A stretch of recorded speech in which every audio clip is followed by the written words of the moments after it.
নমস্কাৰ নিউজ 24 অসমৰ প্ৰতিগৰাকী দৰ্শকক মই দিগন্তই জনাইছোঁ স্বাগতম।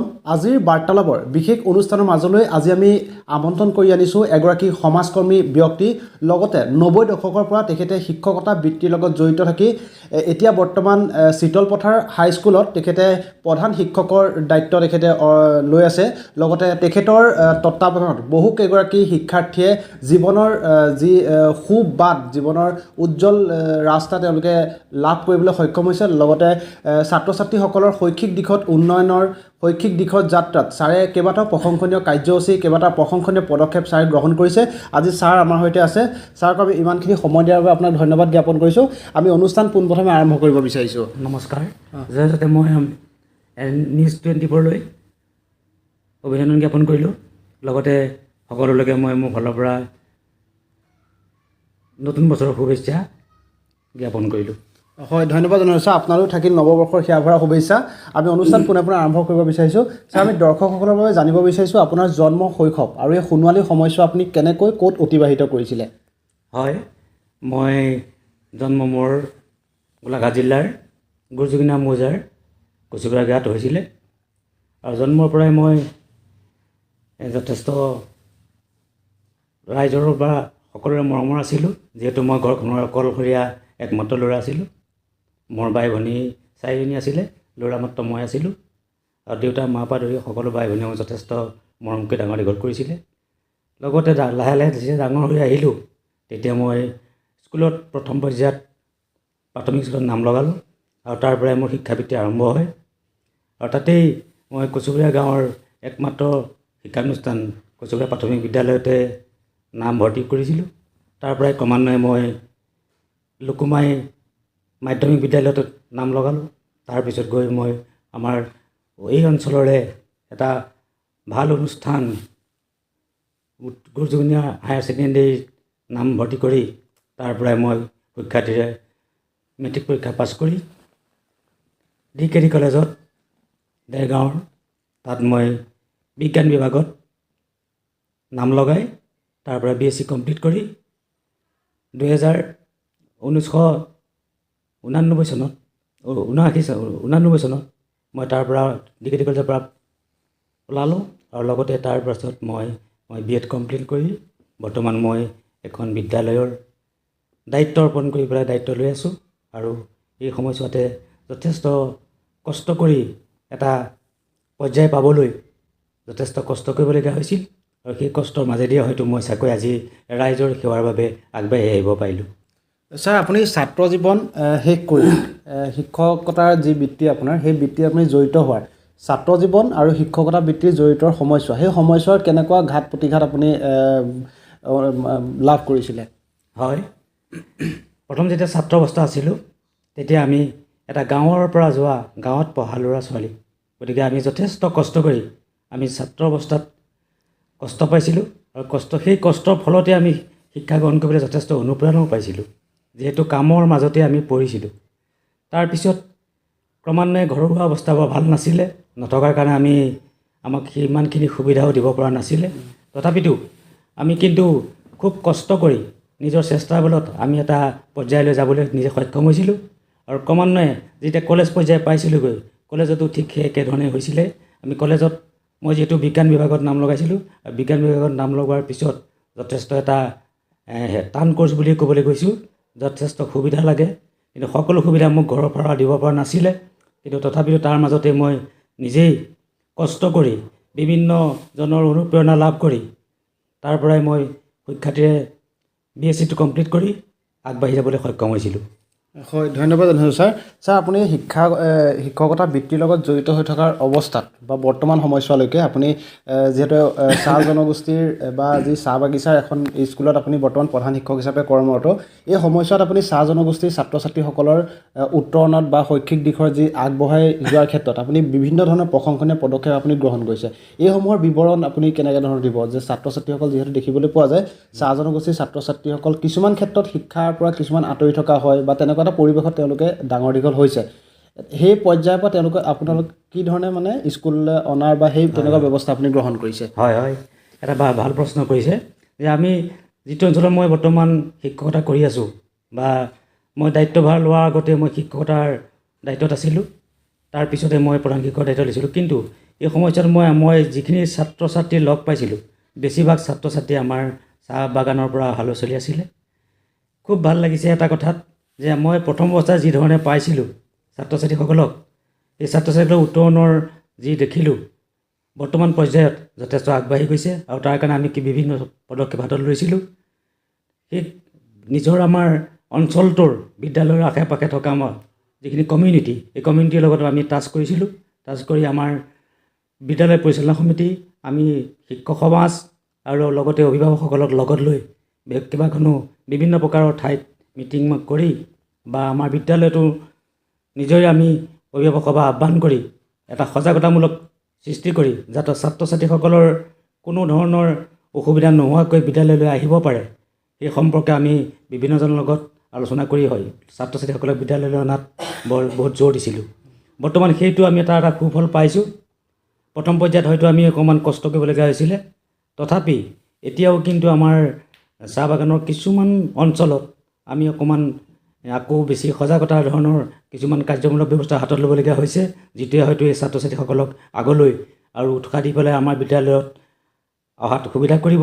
আৰু লগতে এখন সেই অঞ্চলৰ যিটোত আমাৰ বাগানীয়া অঞ্চল বুলি কয়, এই অঞ্চলটোত মই দীৰ্ঘদিন ধৰি যেতিয়া শিক্ষকতা বৃত্তিত অৱলম্বন হৈ আছোঁ, গতিকে এই সময়ছোৱাতে আমি এটা ভাল অনুষ্ঠান গঢ় লৈ উঠিব।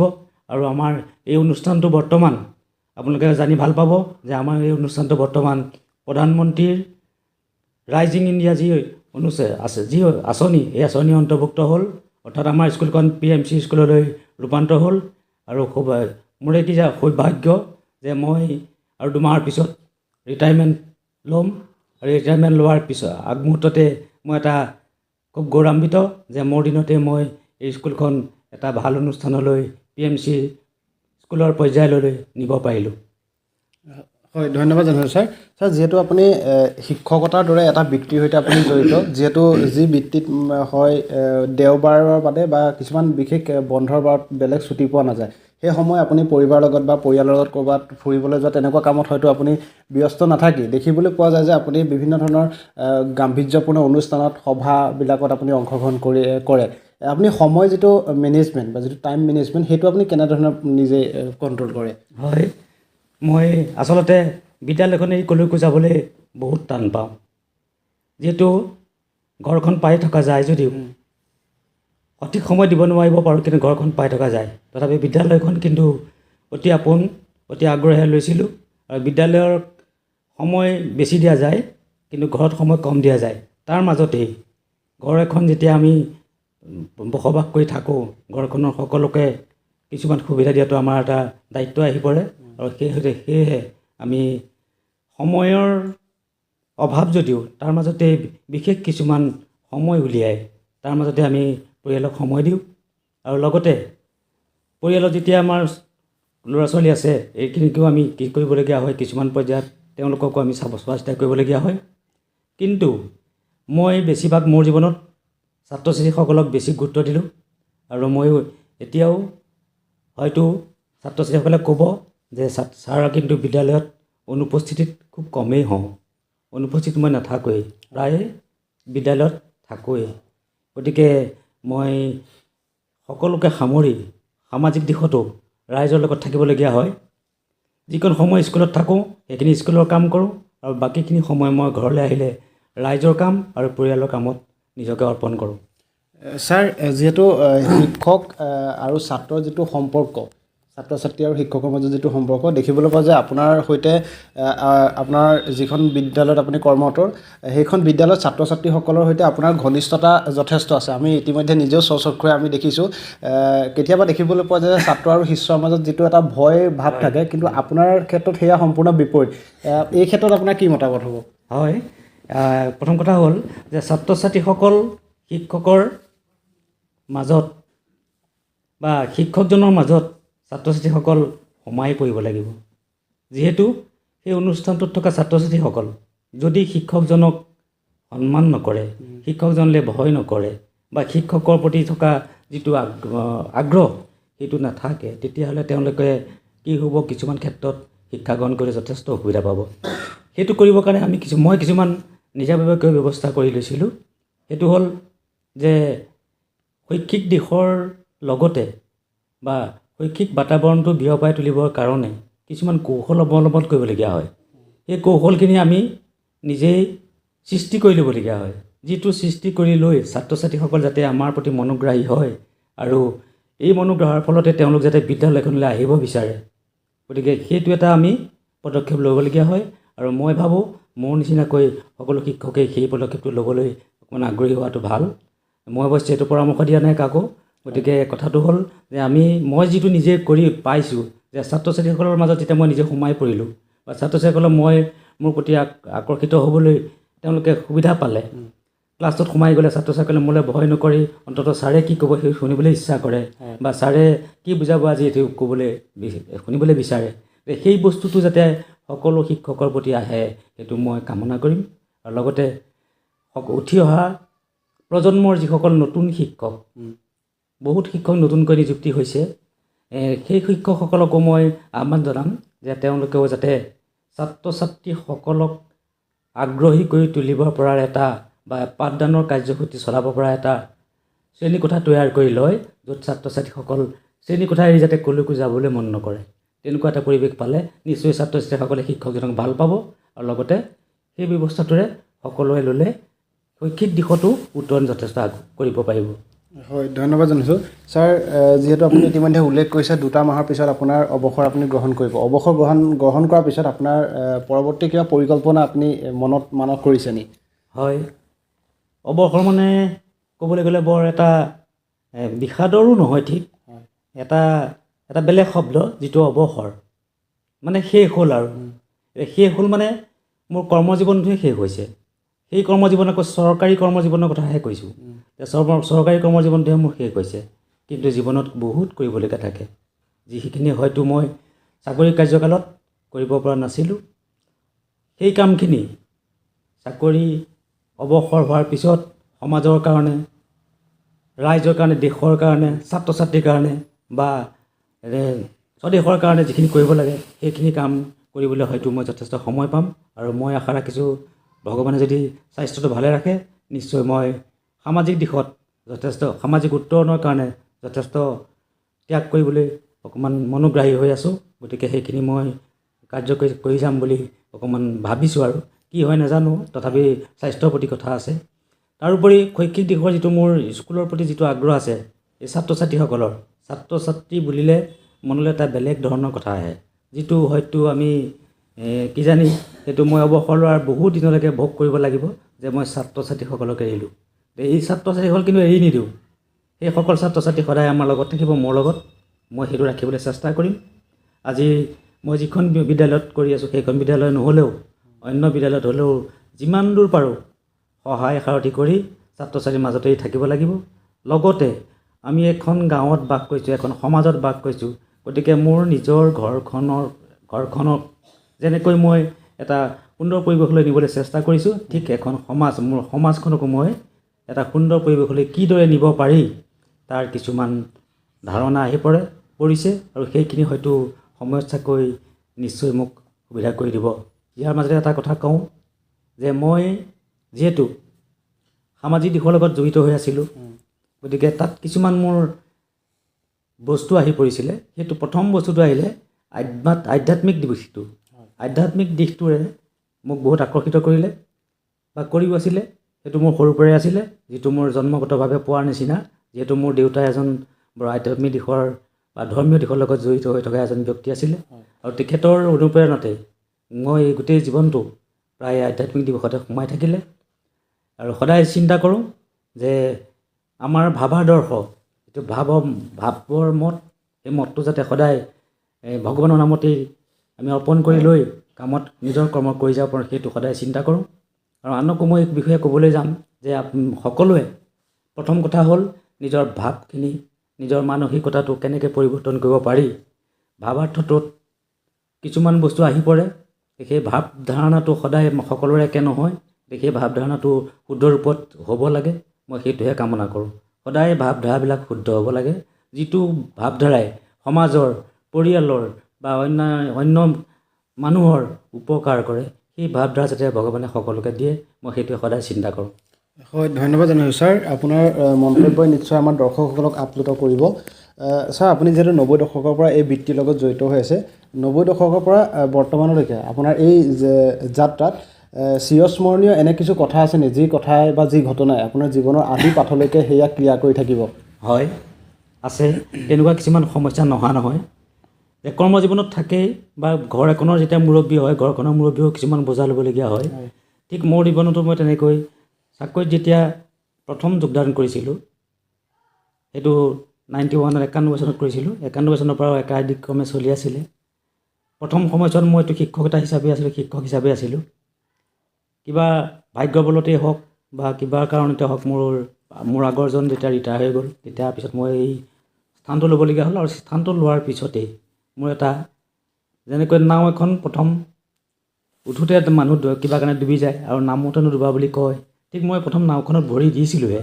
দিওঁতে মোৰ এটা স্কুলত এটা ডাঙৰ ঘটনা ঘটিছিলে, যিটো হয়তো মই ৰিটায়াৰ হোৱাৰ পিছত বহুত দিনলৈকে ক্ৰিয়া কৰি থাকিব। ঘটনাটো এনেধৰণৰ আছিলে, সৰু ঘটনা। সাধাৰণতে আমাৰ বিদ্যালয়বিলাকত কি হয়, সেই বছৰ লকডাউন আছিলে। লকডাউন থাকোঁতে আমাৰ এটা পৰীক্ষাটো হোৱা নাছিলে, হাই ছেকেণ্ডেৰী বা মেট্ৰিক পৰীক্ষা হোৱা নাছিলে।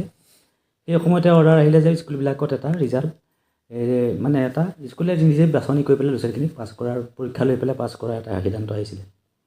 আমাৰ বিদ্যালয়ত তেনেকুৱা ধৰণৰ চৰকাৰী নিৰ্দেশনা মানি লোৱা হৈছিলে।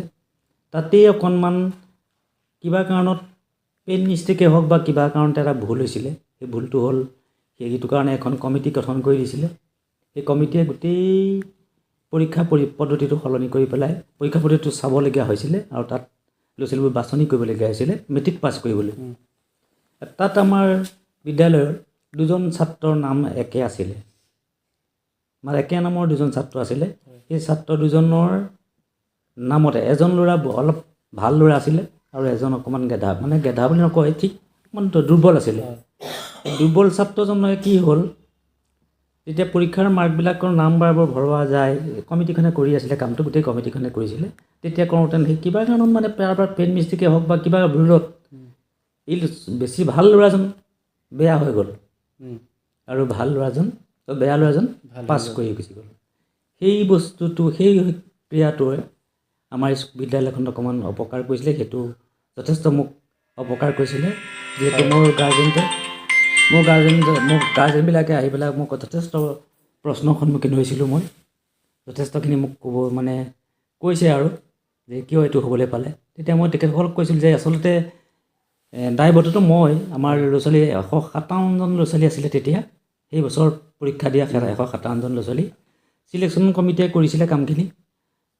তেওঁলোকে গোটেই কাম বন কৰি তাত নিয়োগ কৰি দিয়া হৈছিলে। তেওঁলোকে কৰাৰ পিছত মই হয়তো সেইখিনি চব চাইছিলোঁ। চাওঁতে কিবা কাৰণে মোৰ চকুত নপৰিল চাগৈ। গতিকে আপোনালোকে ভুল নুবুজিব। গতিকে এইটো আমি ল'ৰাটোক এই বছৰ আকৌ ভালদৰে পঢ়াই পেলাই তাক পাছ কৰি দিয়াৰ ব্যৱস্থাটো হৈ যাব। গতিকে ঠিক তেনেকৈ কৰোঁতে আমি তেখেতসকলে মানি ল'বলৈ বৰ অসুবিধা হৈছিলে। অৱশেষত তেখেতসকলে যে আমি কেছ দি দিম, এনেকুৱা পৰ্যায় পাইছিলেগৈ। কিন্তু মই এনেকুৱা ধৰণে মানুহখিনিক অভিভাৱকসকল গোটালোঁ, সকলো অভিভাৱক গোটাই লৈ ইমান সুন্দৰকৈ বুজাই মেলি কিবা কৰি আৰু গাৰ্জেনটোকো সুন্দৰকৈ বুজাই দিলোঁ যে আপুনি অকণমান ধৈৰ্য ধৰক, বিষয়টো সম্পূৰ্ণ আপুনি নিজে নল'ব, মোক এৰি দিয়ক। ল'ৰাটোক আমি শিক্ষকে নিজে পঢ়ুৱাই হ'লেও এইবছৰ আমি তাক পাছ কৰাৰ সুবিধাটো কৰি দিম। ঠিক আপোনালোকৰ সকলোৰে আশীৰ্বাদত সেইমতেই হ'ল। ল'ৰাটোক আমি নিজেই বিদ্যালয় আকৌ পঢ়ুৱাই তাক সেই বছৰতে পাছ কৰাই ল'ৰাটোক পঢ়িব পৰাকৈ দিলোঁ। সেইটো এটা মোৰ কাৰণে ডাঙৰ সমস্যা আছিলে। সেইটোৱে কিন্তু মোক অকণমান ক্ৰিয়া কৰিছিলে, নকৰা নহয় মানসিকভাৱে। তাৰপিছত গাৰ্জেনো সন্তুষ্ট হ'ল আৰু ৰাইজখনো সন্তুষ্ট হ'ল। এনেকুৱা ভুল কিছুমান কেতিয়াবা হয়েই, য'ত নেকি এনেকুৱা ভুল থাকিব পাৰে। তথাপিতো তেতিয়াৰ পৰা আমি আকৌ বিদ্যালয়খনো সতৰ্ক হ'লোঁ যে এনেকুৱা ভুল যাতে আগলৈ নহয়।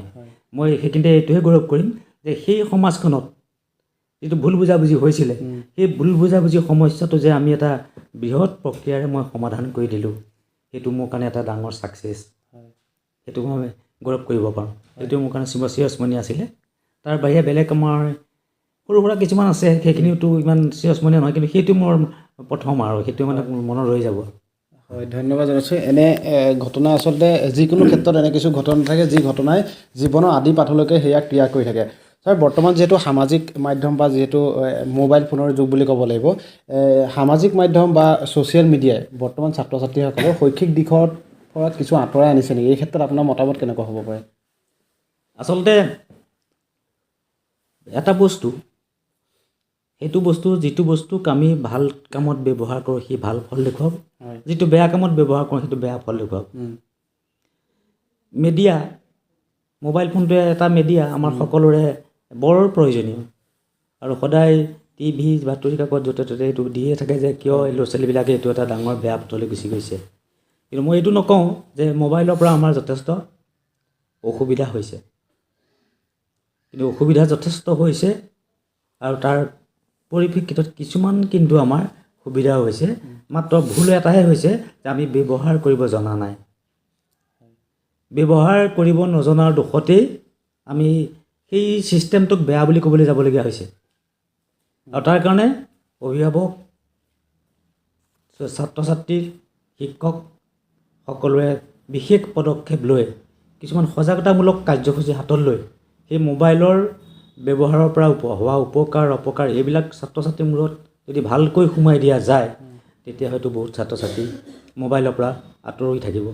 যিটো প্ৰয়োজনীয় সেইটো চাব আৰু প্ৰয়োজন নোহোৱাটো নাচায়। মই সেইটো বুলিয়ে মই ভাবিম।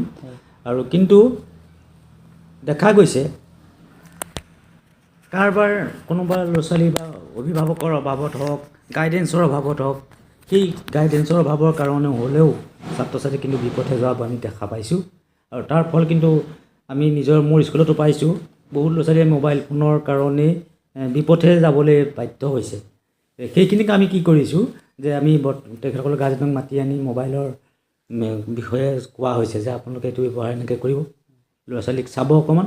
এই গোটেই সিদ্ধান্ত আমি তেনেকৈ বুজাই পেলাই মোবাইলৰ পৰা তেওঁ বিৰক্তি আনিব বিচাৰিছোঁ। আমি তেনেকুৱা কিছুমান পদক্ষেপ আমি ল'ব লৈছোঁ।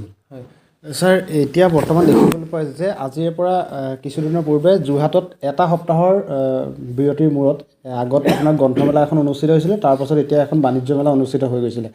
তাৰ পৰা সমাজলৈ এটা বাৰ্তা গৈছে, গ্ৰন্থমেলাত কিন্তু ছাত্ৰ ছাত্ৰীসকলৰ খুব কম হেৰেঙা আছিলে তাত উপস্থিতি, কিন্তু বাণিজ্য মেলাখনত ছাত্ৰ ছাত্ৰীসকলৰ তাত যোৱা যিটো ঘন এটা পৰিস্থিতি দেখিবলৈ পোৱা গৈছিলে। এই দৃশ্যই নিশ্চয় সমাজলৈ এটা নেতিবাচক এটা বাৰ্তা গৈছে। এই ক্ষেত্ৰত আপোনাৰ মতামত কেনেকুৱা হ'ব পাৰে? এইটো এটা বৰ দুখ লগা কথা। আচলতে আমি এইটো যিটো গ্ৰন্থমেলা আৰু বাণিজ্য মেলা, গ্ৰন্থ ত্যাগ কৰি ব্যৱসায় কৰিবলৈ গৈছোঁ। তাৰমানে আমি য'ৰ পৰা কিবা এটা শিক্ষা পাম সেইটোক অৱমাননা কৰি আমি বেপাৰ বাণিজ্য কৰিবলৈ গৈছোঁ। গতিকে তাতো শিক্ষা পাব নাপাওঁ বুলি নকওঁ, কিন্তু কথাটো হ'ল এই গ্ৰন্থমেলা গৈ ছাত্ৰ ছাত্ৰীসকলে বা যিখিনি শিক্ষিত মানুহ বা অভিভাৱক সেইসকলে যদি গ্ৰন্থমেলালৈ যায়, নিশ্চয় কোনোবা কিতাপৰ অনুপ্ৰেৰণা পাব, কোনোবা কিতাপ এখনৰ প্ৰতি মোহিত হ'ব, তাৰ পৰা কিবা ভাল কথা শিকিব। সেই কথাখিনি ছাত্ৰ ছাত্ৰীয়ে পাব। সেই দিশটোত নগৈ বাণিজ্য মেলালৈ গৈ পেলাই তেখেতসকল যাওক বাণিজ্য মেলালৈ, কিন্তু তালৈ গৈছে মানে কি হৈছে, তাৰে ৰজগুণৰ কিছুমান বস্তু কিনি মেলি কিবা কৰি মানে য'ত নেকি তেওঁলোকৰ ছাত্ৰ ছাত্ৰীসকলৰ এটা অপকাৰহে হ'ব পাৰে, তেনেকুৱা ধৰণৰ কিছুমান কথা আহিছে। এতিয়া মই ক'ব খুজিছোঁ, দুইখন মেলা যেতিয়া ওচৰতে আছে, হয় গ্ৰন্থমেলা নহয় বাণিজ্য মেলা, দুইখন যেতিয়া ওচৰতে আছে, তেতিয়া নিশ্চয় ছাত্ৰ ছাত্ৰীসকলে কি কৰিব লাগে যে তেওঁলোকৰ মূল উদ্দেশ্যটো হ'ব লাগে মই আজি এখন গ্ৰন্থ কিনিম। মূল উদ্দেশ্য সেইটো যাব লাগিছিলে। কিন্তু গ্ৰন্থখন লৈ তেওঁ বাণিজ্য মেলালৈ যাওক, তাত কিবা বস্তু প্ৰয়োজনত কিনিবলগীয়া হ'ব পাৰে, তালৈ যাওক, সেইটো আপত্তি নাই। কিন্তু কথা হ'ল যাব লাগিছিলে প্ৰথম ক'লৈ, গ্ৰন্থমেলালৈ, যে মোক এখন সুন্দৰ গ্ৰন্থ লাগে। আৰু ছাত্ৰ ছাত্ৰীসকলে আমি যে সকলোৱে কয় ছাত্ৰানাং অধ্যয়নে তপ, গতিকে ছাত্ৰই সেই অধ্যয়ন কৰিবই লাগিব।